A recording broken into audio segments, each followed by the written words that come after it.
कैसे हैं आप सभी? मैं आशा करती हूँ आप सभी लोग स्वस्थ और प्रसन्न होंगे। आज हम हमारा पाठ किसको नमन करूं मैं को पढ़ेंगे और समझेंगे। तो आइए इस पाठ को प्रारंभ करते हैं। यह है हमारा पाठ 10। किसको नमन करूं मैं? तुझको या तेरे नदेश गिरिवन को नमन करूं मैं, मेरे प्यारे देश देह या मन को नमन करूं मैं। हे देश, मैं किसको नमन करूं? तुम्हें या तुम्हारे नदीश, गिरी या वन, पर्वतों को, पहाड़ को, नदियों को मैं किसको नमन करूं? आप मुझे बताएं। हे प्यारे मेरे देश, मैं देह को नमन करूं या मन को नमन करूं, ये मुझे बता। किसको नमन करूं मैं भारत, किसको नमन करूं मैं? कवि ये पूछ रहा है कि मैं आखिर किसे वंदन करूं, किसे किसे नमन करूं। भारत नहीं, स्थान का वाचक गुण विशेष नर का है। एक देश का नहीं शील, यह भूखंड भूमंडल भर का है। भारत सिर्फ मात्र स्थान ही नहीं है, यह गुण विशेष का एक नर है। और देश का ही नहीं, यह शील एक बहुत बड़ा भूखंड है। जहां कहीं एकता अखंडित, जहां प्रेम का स्वर है, भारत में क्या है? एकता का स्वर है, एकता है यहाँ पर। और यहाँ पर प्रेम के गीत गाए जाते हैं, प्रेम गुंजायमान है। देश देश में वहां खड़ा भारत जीवित भास्कर है। सभी देशों में, देश देश में वहां भारत क्या है? जीवित सूर्य की तरह, जीवित भास्कर की तरह खड़ा है। निखिल विश्व की जन्मभूमि, वंदन को नमन करूं मैं। किसको नमन करूं मैं भारत, किसको नमन करूं मैं? विश्व की जो ये जन्मभूमि है भारत, जिसने सभ्यता सिखाई, उसे मैं नमन करूं या हे भारत तुम मुझे बताओ कि मैं किसे नमन करूं। उठो जहां भी घोष शांति का, यानी घोष यानी बिल्कुल शांति का, भारत स्वर तेरा है। जहां उठते जहां पे है वहां पर घोष शांति का, शांति जहां पर है वह क्या है? भारत है। धर्म दीप हो जिसके भी कर में, वह नर तेरा है।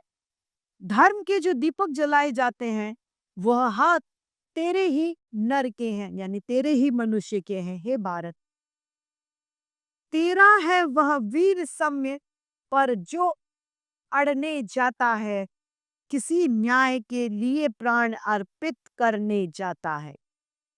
तेरे ही देश का व्यक्ति है जो न्याय प्रेमी है, वो अपने प्राण की बाजी लगाकर भी न्याय को बचाता है। वह कौन है?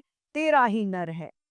मानवता के ललाट चंदन को नमन करूं मैं।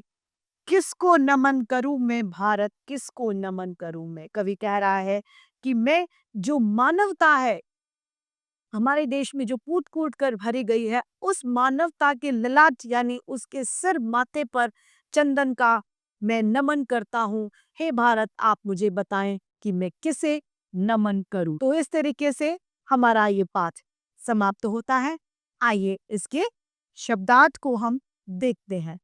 वाचक यानी कहने वाला या बताने वाला, भूमंडल अर्थात पृथ्वी, अखंडित यानी बिना टूटी हुई अटूट, भास्कर यानी सूर्य, निखिल यानी संपूर्ण, घोष यानी आवाज या पुकार या बिगुल, ललाट अर्थात माथा।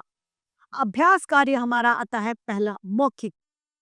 निम्नलिखित प्रश्नों के उत्तर दीजिए। क, कवि ने भारत को किसी स्थान का वाचक न कहकर नर का विशेष गुण किस लिए कहा है? कवि ने भारत को किसी स्थान का वाचक न कहकर यहाँ पर नर विशेष का गुण इसीलिए कहा गया है क्योंकि यहाँ पर गुणों की खान है। ख, हम भारत को कहाँ कहाँ और किस किस रूप में देखते हैं? हम भारत को नदियों में, तालाबों में, वनों में, पहाड़ों में, सभी जगह भारत को हम देखते हैं। कवि ने प्रत्येक मार्ग पर अटल रहने वाले वीरों अटक रहने वालों को वीर क्यों कहा गया है? क्योंकि वे अपने मार्ग से कभी नहीं हटते, चाहे कितनी ही परेशानी क्यों ना झेल लें, लेकिन फिर भी वे अपने मार्ग पर, अपनी राह पर अटल हैं। इसीलिए उन्हें कवि ने वीर कहा है। घ सत्य का मार्ग कैसा होता है? बताइए। सत्य का मार्ग सदैव कठिन होता है, लेकिन वह मार्ग ही होता है जो हमें सफलता का रास्ता दिखाता है। अब है लिखित प्रश्न। निम्नलिखित प्रश्नों के उत्तर दीजिए लिखित में। क इस कविता के रचयिता कौन है और कविता में किस का वर्णन किया गया है? इस कविता के रचयिता रामधारी सिंह दिनकर हैं और इस कविता में भारत का वर्णन किया गया है।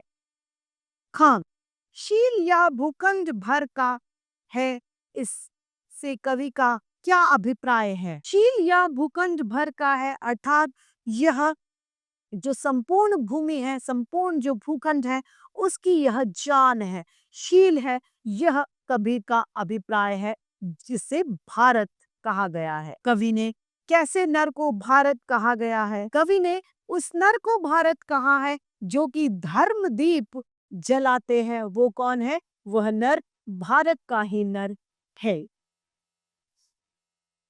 घ कवि कैसे ललाट चंदन को नमन करने के लिए कह रहा है? कवि मानवता के ललाट चंदन को नमन करने को कह रहा है। प्रश्न दूसरा, निम्नलिखित पंक्तियों को पूरा कीजिए। क तुझको या तेरे नदीश को गिरिवन को नमन करूं मैं।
उठे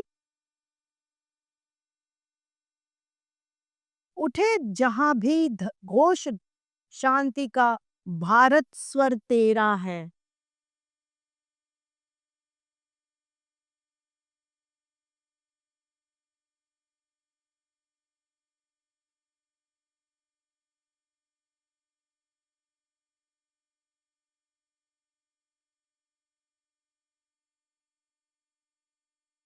धर्म दीप हो जिसके भी कर में, वह नर तेरा है। इसका यहाँ से लिखा जाएगा, धर्म दीप हो जिसके भी जी कर में, वह नर तेरा है। तेरा है वह वीर सम्य पर जो अड़ने जाता है। मेरे पास इनफ लाइंस नहीं है, इसीलिए मैंने उसमें आपको बता दिया। किसी किसी न्याय के लिए प्राण अर्पित करने जाता है, मानवता के ललाट चंदन को नमन करूं मैं। अगला है हमारा बहुविकल्पीय प्रश्न। सही पर हमें सही का चिन्ह लगाना है। पहला, लेखक किसको नमन कर रहा है? माता पिता को, अध्यापक को, देश को, या इनमें से कोई नहीं? लेखक देश को नमन कर रहा है। दूसरा है, इस कविता में किस देश का वर्णन किया गया है? अमेरिका, नेपाल, भारत या ईरान? इसमें भारत का वर्णन किया गया है। तीसरा, कैसा नर भारत देश का है जिसके हाथ में धर्मदीप हो, जिसके हाथ में मशाल हो, जिसके हाथ में पुष्प हो, या ईरान जिसके हाथ में धर्म का दीप हो? चौथा, इस कविता के रचयिता का नाम क्या है? सूर्यकांत त्रिपाठी, निराला, सुमित्रा नंदन पंत रामधारी सिंह दिनकर या इनमें से कोई नहीं, रामधारी सिंह। तो इस तरीके से हमारा यह पाठ समाप्त होता है। मैं आशा करती हूँ आप सभी को यह पाठ भली भांति रूप से समझ में आया होगा। आज के लिए इतना ही। फिर मिलते हैं। धन्यवाद।